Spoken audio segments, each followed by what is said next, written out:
తన కుమార్తెను వివాహం చేసుకుని 140 మంది పిల్లలను కన్న ఫరో రామెసెస్ II ఏ ఇతర ఈజిప్షియన్ రాజు కంటే ఎక్కువ మంది స్మారక చిహ్నాలను నిర్మించాడు. అతను వారిలో అందరికంటే ఎక్కువ మంది పిల్లలను కన్నాడు. అతను కూడా ఎక్కువ కాలం పరిపాలించాడు. రామెసెస్ II యుగం ఈజిప్టు స్వర్ణయుగం. అతను 19వ రాజవంశంలో 3వ ఫరో. దానిని స్థాపించినది అతని తాత రామెసెస్ I. అనుకోకుండా ఫరో సింహాసనాన్ని వారసత్వంగా పొందాడు.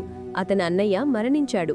రామెసెస్ II 14 సంవత్సరాల వయసులో సింహాసనాన్ని అధిష్ఠించాడు.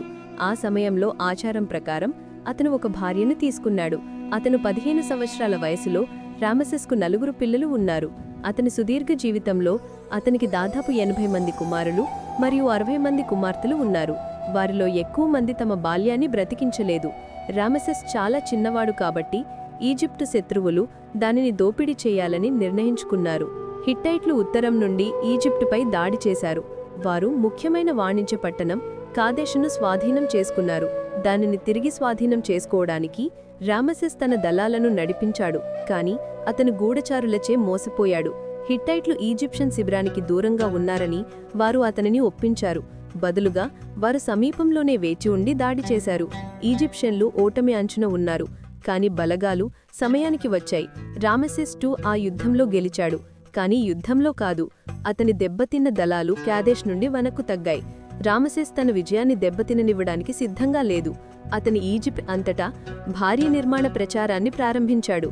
ఆలయ గోడలపై అతను కుడ్య చిత్రాలను రూపొందించమని ఆదేశించాడు.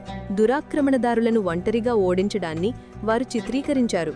వాస్తవానికి సంవత్సరాల చర్చల తర్వాత రామెసెస్ హిట్టైట్లతో శాంతి ఒప్పందంపై సంతకం చేశాడు. ఇది తొలి శాంతి ఒప్పందం. దీని వచనం ఇప్పటికీ మనుగడలో ఉంది. శరణార్థులను అప్పగించడానికి రెండు వైపులా అంగీకరించారు. శత్రువులు దాడి చేస్తే ఒకరికొకరు సహాయం చేసుకోవడానికి కూడా వారు అంగీకరించారు. ఒప్పందం యొక్క ఒక కాపీని కర్నాక్ ఆలయంలోని ఒక శిలాఫలకంపై చెక్కారు. రామెసెస్ హిట్టైట్ రాజు పెద్ద కుమార్తెను వివాహం చేసుకున్నాడు. ఇది దౌత్యపరమైన మంచితనానికి సంకేతం. ఆమె రాణి నెఫెర్టారీ మరియు మిగిలిన భారీ కుటుంబంతో చేరింది. వారు రామెసెస్ కొత్త రాజధాని పై రామెసెస్లో నివసించారు. ఉత్తర ప్రచారాలకు ఫరో దీనిని ప్రధాన వేదికగా ఉపయోగించాడు. అతను లెవాంట్లోకి అనేక సైనిక దండయాత్రలకు నాయకత్వం వహించాడు. అతని పాలనలో ఈజిప్ట్ కనాను మరియు ఫొనీషియాపై నియంత్రణను ఏర్పరచుకుంది. రామెసెస్ నుబియాలోకి అనేక దండయాత్రలకు నాయకత్వం వహించింది. ఇంట్లో అతను కర్నాక్ మరియు అబూ సింబల్ వద్ద దేవాలయాలను నిర్మించాడు. అవి ఈజిప్ట్ యొక్క గొప్ప అద్భుతాలలో ఒకటి. ఈజిప్ట్ అంతటా రామెసెస్ యొక్క ఎత్తైన విగ్రహాలు ఏర్పాటు చేయబడ్డాయి.